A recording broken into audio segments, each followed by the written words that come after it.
Olá, alunos do curso de formação. Estamos aqui hoje para dar continuidade às aulas finais, do curso de formação, que é uma coisa muito importante e principalmente, para os meninos, para os homens aí, Por que eu falo principalmente para os meninos? Porque os meninos faz parte, das duas categorias que Deus criou, homem e mulher, mas o homem, ele é uma pessoa mais beligerante. O que é isso aí? É aquele que mais vive em guerra, é aquele que mais tem oportunidade de enfrentamento. Em outras palavras, de uma contenda, de uma briga e assim por diante.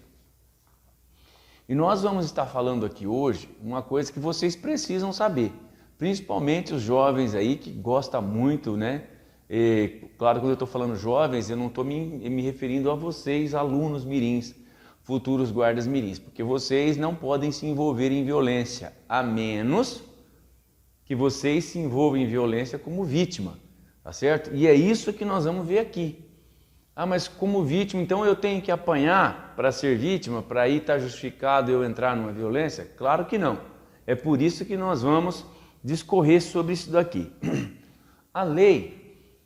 eu vou falar para vocês assim, eu não vou usar termos técnicos, termos jurídicos para falar com vocês a respeito disso. Eu vou usar uma linguagem informal. Em outras palavras, os temas, são 4 temas que nós vamos tratar aqui com vocês hoje, que é chamado de exclusão de ilicitude. Palavra difícil, Eu acho que vocês nunca ouviram essas palavras, Exclusão de ilicitude. Exclusão, o que fala? Excluir, deixar com que não exista mais. Isso é exclusão. Ilicitude é um ato ilegal, que em outras palavras, é atípico e antijurídico. Outras palavras que eu acredito que vocês também não devam ter ouvido ao longo desses poucos 16 quilômetros de vida que vocês têm. Atípico, o que é uma coisa atípica? É uma coisa que não acontece todo dia. É uma coisa atípica, De repente lá, uma vez na vida, ela acontece. E o que é uma coisa antijurídica?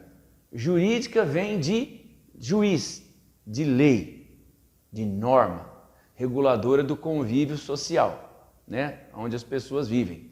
Então, antijurídico é aquilo que é contra a coisa jurídica, a coisa legal. Declaro para vocês que o termo legal vem de lei, não vem de uma coisa engraçada, legal, não. A palavra legal vem de lei, tá certo? Então é uma coisa antijurídica, é aquilo que atenta contra a ordem estabelecida na justiça, que, por exemplo, matar, roubar, espancar, A justiça não permite que você faça isso. Se você fizer uma coisa dessa, você vai responder por criminalidade, Seja ela, aí vai ser analisado qual foi o ato que você cometeu. Mas aqui, a justiça também, ela dá a oportunidade de você poder praticar um ato atípico e antijurídico, vocês já sabem que eu já fiz a definição aqui, ou seja, de você fazer uma coisa que é proibida por lei e nem por isso você ser condenado.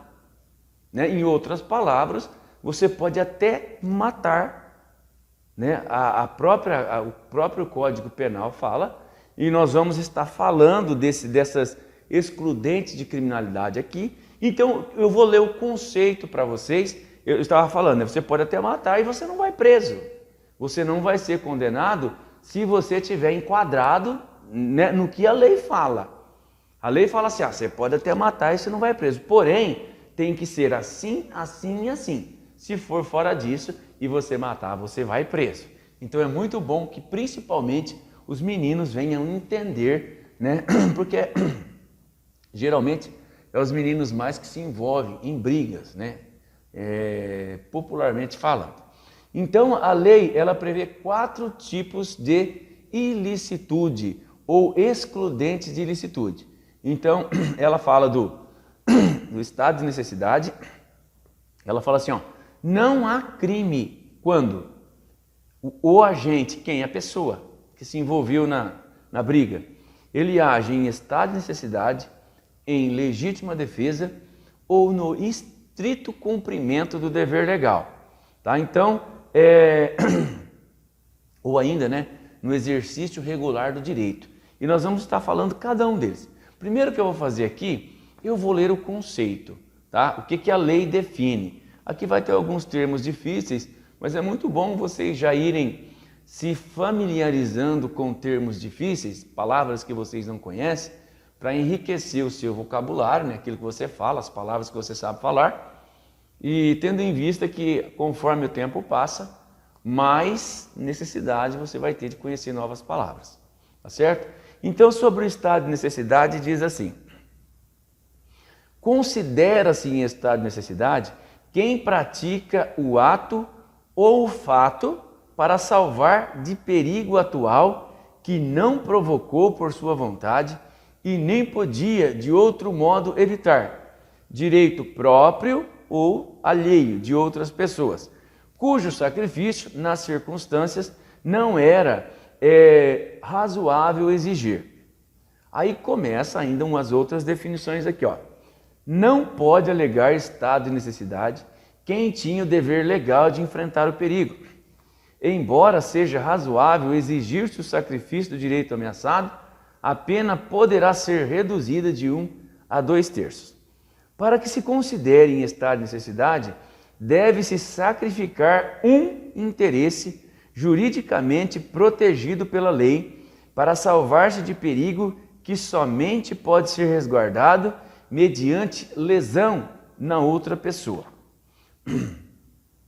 Existe no estado de necessidade 2 bens jurídicos que são protegidos em perigo, sendo que para a proteção de um, o outro tem que ser sacrificado.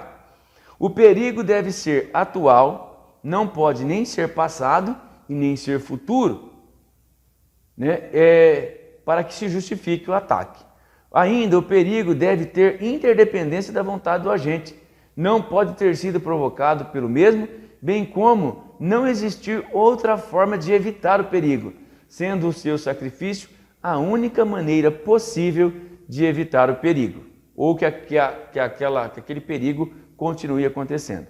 Embora não esteja previsto, se o agente exceder em sua conduta ao proteger o bem que se encontra em perigo atual, receberá a punição merecida.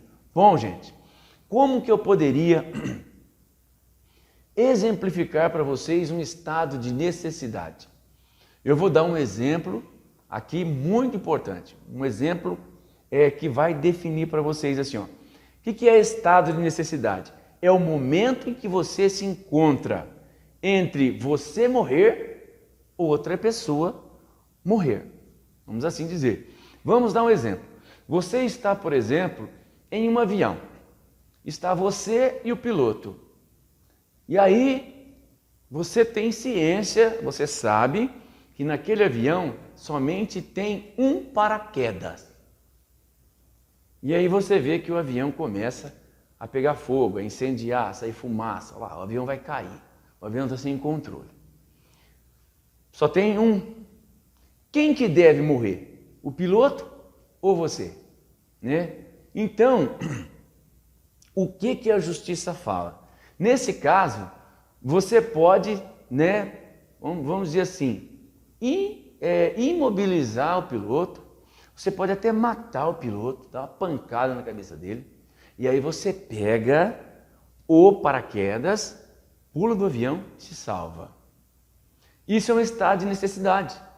O avião estava caindo, um dos dois ia morrer ou os dois iam morrer.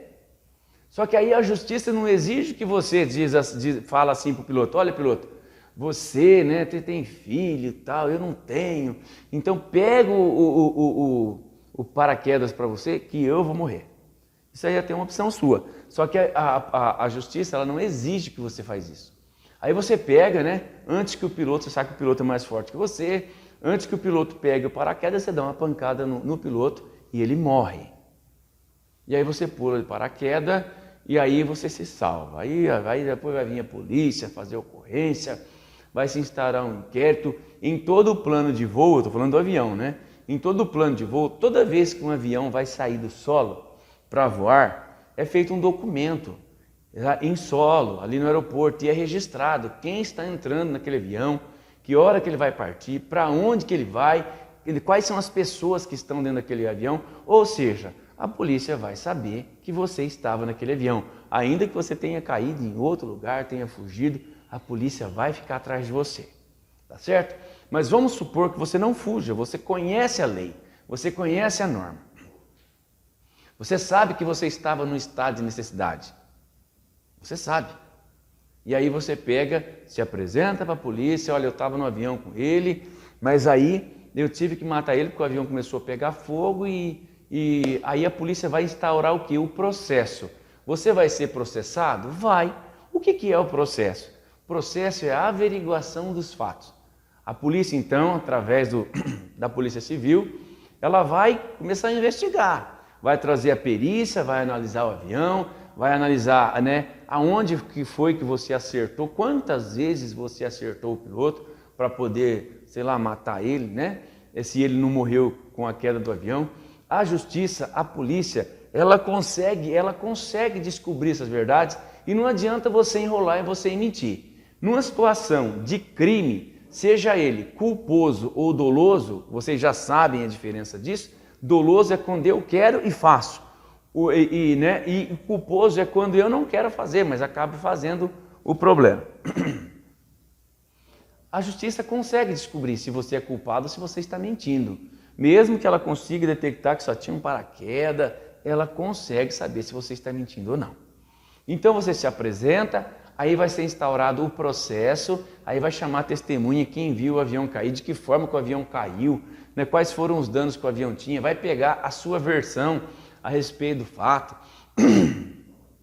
Aí a justiça vai formar um conceito e se tudo for provado que realmente o avião pegou fogo, você não teve culpa nenhuma nesse incêndio do avião e que você, para não morrer, você não precisava, você não tinha que exigir o sacrifício da sua própria vida, você foi lá e matou, isso foi detectado, pronto, vai se encerrar o processo e você não vai ser condenado, porque a lei fala que não existe crime nessa situação, tá certo?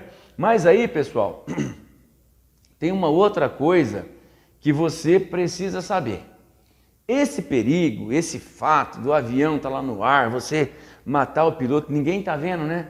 Ninguém está vendo. Bom, para começar, se incrédulo ou não, se você acredita em Deus ou não, eu digo para você que Deus está vendo todas essas coisas aí.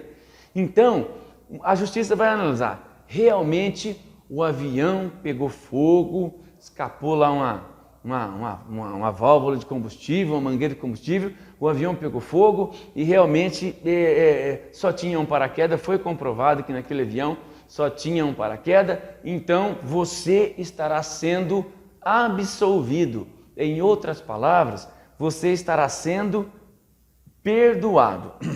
Porém, esse estado de necessidade, pessoal, ele se enquadra em qualquer situação. Eu dei o motivo para você do avião, né? Mas pode ser em outra situação. Está lá dentro, sei lá na escola, sei lá, no trabalho, né? Você está vendo que uma pessoa discutiu com você, está vindo para cima de você com um pedaço de ferro, tal, sei lá, ser mais ligeiro que o cara, você acaba matando ele, né? Então, tudo isso a justiça vai investigar e se provado for que você não tinha culpa, você vai ser absolvido, você vai ser perdoado, mesmo tendo que enfrentar um processo. Uma outra coisa, para se justificar, para você ser justificado desse crime, o perigo, pessoal, ele tem que estar acontecendo agora, tem que ser atual ou prestes a acontecer. O avião pegando fogo e você, né, tá vendo que o avião vai cair, então é atual, está acontecendo, né? Ou prestes a acontecer. A justiça fala assim, o perigo tem que ser atual ou iminente. Então ele tem que estar acontecendo ou prestes a acontecer. Vou lá na situação do cidadão lá na firma lá, que discutiu com você e está vindo com uma barra de ferro para cima de você. Então, é atual? Não, mas ele está vindo. É iminente, ou seja, está prestes a acontecer. Ou na outra situação, ele já está com o ferro, está dando ferrada em você, ou seja, está acontecendo. Então, para ser alegado o estado de necessidade, a agressão, ela tem que estar acontecendo ou prestes a acontecer. Você não pode, alguém chega para você assim e fala assim, ó, o fulano está lá, ele está com uma barra de ferro na mão e ele vai, né, matar você. Ele vai te dar umas ferradas daqui a pouco. Isso é futuro. Dá tempo de você correr e chamar a polícia para fazer uma ocorrência? Dá. Aí o que você faz? Você vai lá antes do cara, né, pensar em iniciar a agressão, você vai lá e mata o cara. Aí você vai falar assim, eu agi em estado de necessidade. Negativo. A justiça não vai aceitar e você vai ser condenado. Por quê? Porque a agressão ela tem que estar acontecendo ou prestes a acontecer. O perigo em si, para você poder alegar então o estado de necessidade de cometer aquele crime. E seja ele, não precisa ser matar, pode ser uma simples lesão corporal. O que é uma lesão corporal? É quando você dá uma pancada em alguém, dá um soco, dá uma paulada e gera uma lesão. Lesão aonde? No corpo, tá? Pode ser em qualquer situação, tá certo, pessoal? Então isso, espero que vocês tenham entendido o estado de necessidade. É que você precisava cometer aquele crime para que você não viesse sofrer agressão. E um outro detalhe, além de ser atual ou iminente, a agressão também ela tem que ser injusta. Você não pode merecer aquela agressão, né? Mas vamos supor, vamos voltar lá no ato da firma. Você fica na hora do almoço, na hora que vai à tarde, tirando sarro do cara, fazendo bullying com o cara, você está provocando o cara. Aí todas as outras situações você consegue enquadrar no estado de necessidade. Mas aí o juiz vai ver, como eu falei para você, né? Você vai enfrentar um processo, o juiz vai pegar testemunhas que estavam na firma, sabe, pessoas que viram, não viram, e aí o juiz vai perguntar assim, mas ele provocou aquilo? O cara estava vindo com o pedaço de pau na mão, o pedaço de ferro, sei lá, né, para cima dele, tá? Mas o juiz, né, você foi lá e matou o cara porque a agressão era atual ou iminente, porém, você provocou a situação. Se você provocar a situação, ainda que todas as outras ações do indivíduo que estava lá com a barra de ferro, né, realmente configurar para você um estado de necessidade que você teria que matá-la para você não sofrer agressão, você vai ser condenado. Por quê? Porque a agressão foi justa. A agressão que estava vindo para o teu lado foi justa. Você perturbou a pessoa. Você cometeu bullying com essa pessoa. Você provocou isso daí. Então você não vai poder alegar estado de necessidade. Beleza, pessoal? Qualquer dúvida, né? Eu sempre estarei à disposição para vocês perguntarem a qualquer tempo. A outra coisa que você pode fazer, vou usar o termo aqui, até matar, e você não vai ser condenado. Seria a legítima defesa, a segunda, né, das excludentes de ilicitude ou excludentes de criminalidade. Tá? Você não é um criminoso quando você agir nessa situação. Vamos ler o conceito. Entende-se por legítima defesa aquele que, presta atenção nessa palavra, moderadamente usa dos meios necessários para repelir, aqui de novo, uma injusta agressão que seja atual ou iminente, a seu direito próprio ou de outra pessoa. Né? Legítima defesa, sua. Eu não estou falando agora mais de estado de necessidade.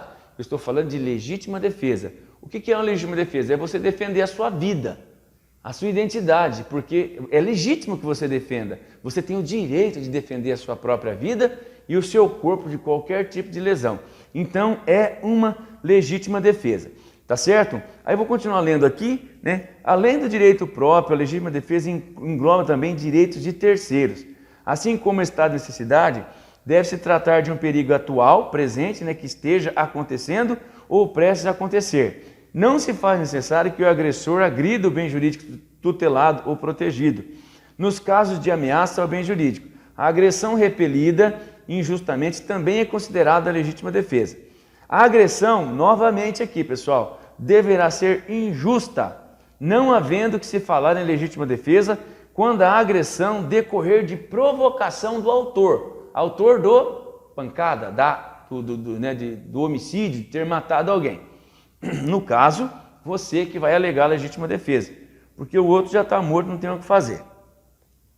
Então, no caso de legítima defesa, essa legítima defesa, ela tem que, de novo, ser atual ou iminente. Vamos lá voltar ao cidadão na empresa lá. Mas materializa. Faz um filme na sua cabeça. O cara está vindo com ferro para cima de você. A agressão está prestes a acontecer? Está. O cara está socando você. A agressão está acontecendo? Está. Então ela é atual. Se ela estiver, o cara está vindo, ela é iminente. Ela está prestes a acontecer. Mas aí, o que a justiça fala? Que você não pode exceder nos meios da sua defesa. Exceder é fazer para mais. Eu vou dar um exemplo para você. Aí o cara está vindo para o teu lado, né? Você se esquiva e dá uma paulada nele, ele cai, a barra de ferro voa longe. A partir dali, você já não está sofrendo nenhuma agressão mais. Você conseguiu desarmar a pessoa. Qual que deve ser a justiça, qual que deve ser o seu posicionamento para a justiça aceitar o seu argumento de legítima defesa? A justiça fala assim, você tem que usar os meios moderados. Então, o suficiente para repelir a injusta agressão. Você deu uma pancada nele, o ferro voou longe, o cara caiu desmaiado. O que você tem que fazer para alegar a legítima defesa? Sai correndo. Porque já não existe mais agressão para você. Agora, por quê? Porque você deu uma pancada só. Ou deu duas. Agora, o que não pode, quando você excede nos meios, né, da defesa, quando você excede dos meios necessários, você dá uma paulada, mesma situação. O cara caiu, o ferro voou longe, e em vez de você sair correndo, você vai lá, pega o outro pedaço de pau, ou o próprio ferro que caiu longe, e vai lá e dá mais umas 10, 20, 30 pancadas na cabeça da pessoa. Você não precisava fazer aquilo. Quando você fez isso, você excedeu no uso dos meios. Então você não pode alegar legítima defesa. Você até pode alegar, mas a justiça não vai aceitar e você vai ser condenado. Tá certo?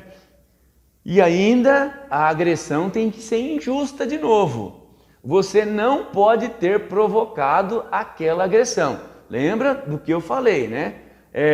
Você ficou perturbando o cara, enchendo o saco do cara, xingando o cara, fazendo bullying com a pessoa, você provocou.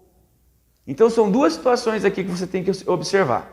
A agressão ela tem que ser atual, acontecendo, ou iminente ou prestes a acontecer. Você não pode ter provocado a ação e você também não pode exagerar nos meios de defesa, que é o que eu falei, né? Você dá uma pancada, 2, 3, 4, 5. Se você exagerar ou não for justa aquela agressão, com certeza você vai ser processado e você vai ser condenado por aquela agressão ou por aquela morte, desde que, né, resulte em morte ou uma lesão corporal, quebrou o braço, fez um corte, né, deu ponto e assim por diante. Você será responsabilizado. Então você tem que entender muito bem aqui. Você pode se defender, você não é obrigado a morrer. Seja em que situação for, você tem legítima defesa, é legal. Essa defesa você pode fazer, tá? Você pode, mas aí a agressão não pode ser injusta e outra, ela tem prestes a acontecer ou acontecendo. Essa agressão não pode ser futuro. O cara fala para você assim, amanhã eu vou te socar. Isso é futuro. Se você for lá antes e socar ele, você não poderá alegar legítima defesa, porque a ameaça era futura. E quando a ameaça aconteceu, a agressão acontecer, você pode até matar a pessoa em sua própria legítima defesa, porém você não pode exceder nos meios, uma pancada, 2 pancadas, 10 pancadas, quando a agressão já não existe mais. Beleza, pessoal? Então essa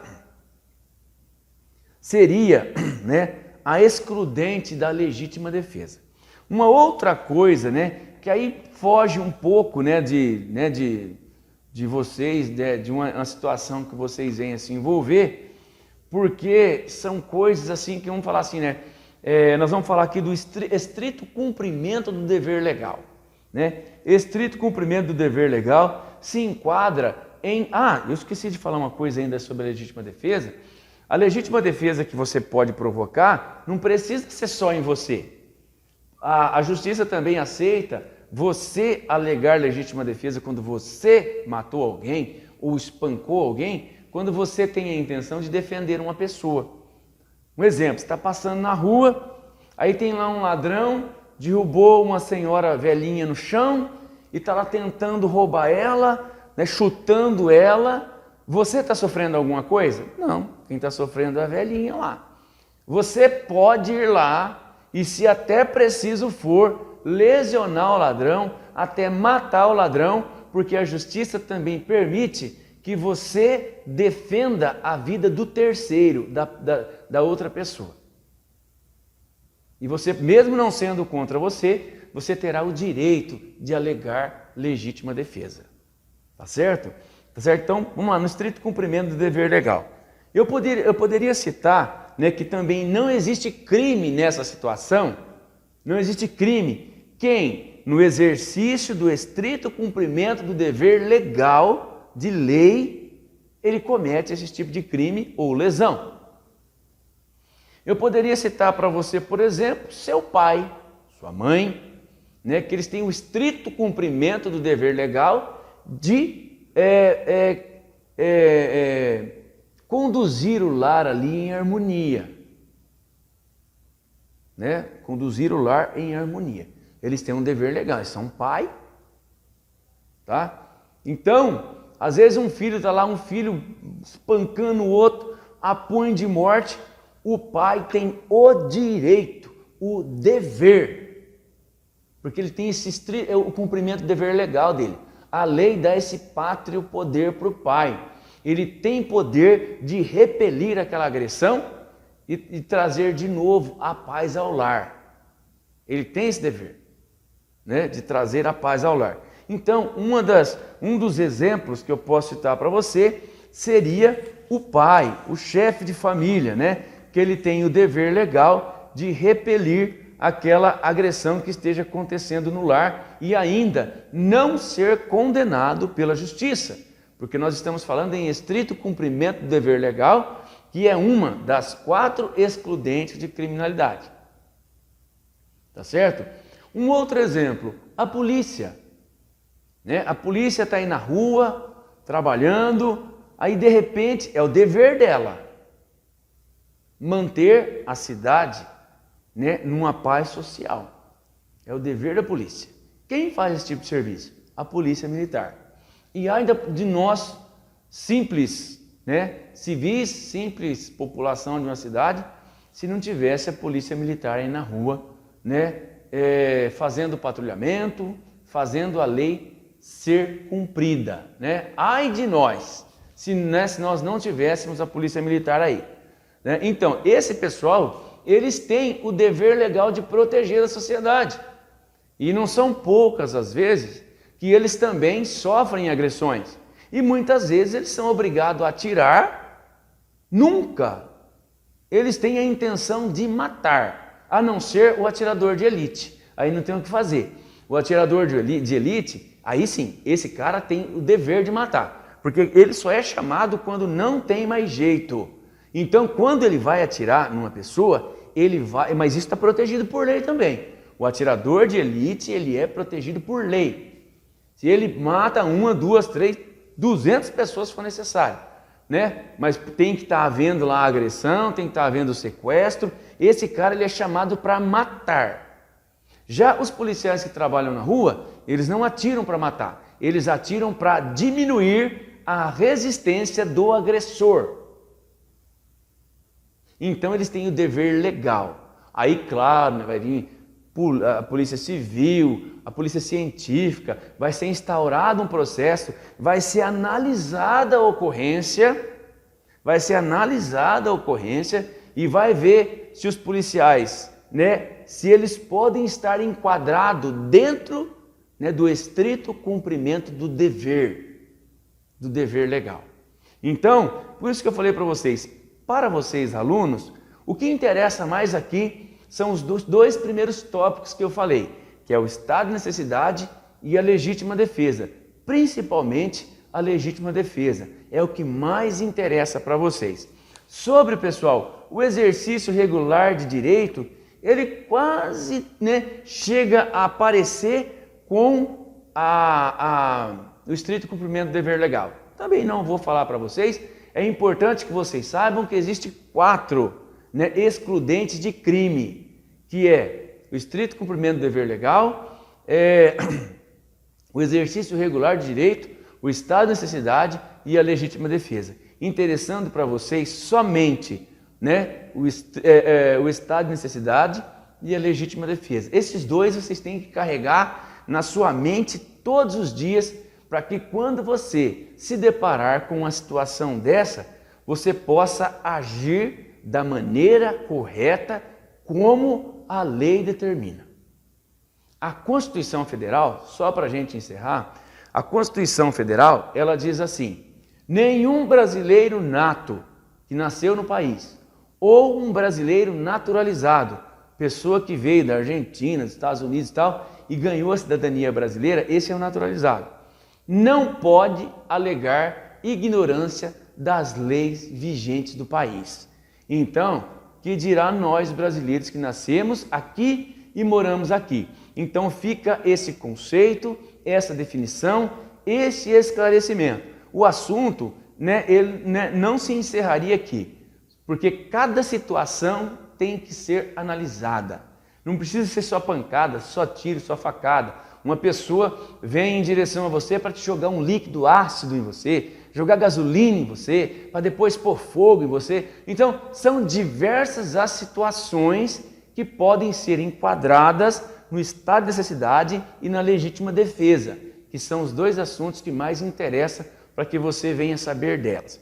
É muito importante isso daí, principalmente para vocês jovens e principalmente para vocês jovens do sexo masculino, tá certo? Fica essa dica. Eu não digo que nem isso aqui nem aula, mas fica essa dica, essas explicações assim bem resumidas para que vocês possam entender como vocês devem se comportar diante de uma situação de perigo em que a sua vida ou a vida de uma pessoa desprotegida estiver correndo risco de morte.